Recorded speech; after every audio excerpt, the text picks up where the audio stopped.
Azərbaycanda saatlıq əmək haqqı rejiminə keçid istisna deyil. Bunu deputat Vüqar Bayramov deyib. Onun sözlərinə görə, saatlıq minimum əmək haqqı praktikası bir sıra ölkələrdə tətbiq olunur. Nəzərə alsaq ki, Azərbaycanda bununla bağlı xeyli vaxtdır müzakirələr gedir.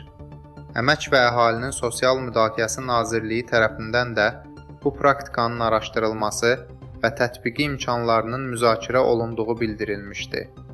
Saatlıq minimum əmək haqqının tətbiq edilməsi vətəndaşlarımız üçün bir neçə yerdə işləmək baxımından vacibdir.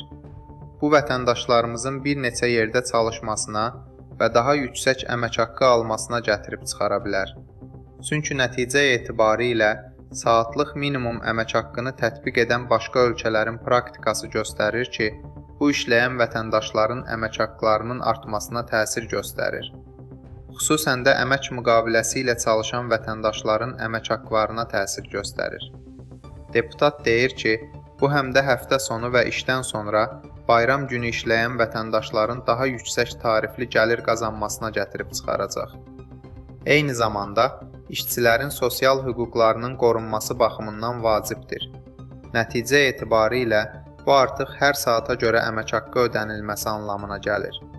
Ona görə də, oxşar praktikanın Azərbaycanda tətbiq edilməsi mexanizmi uyğun olar.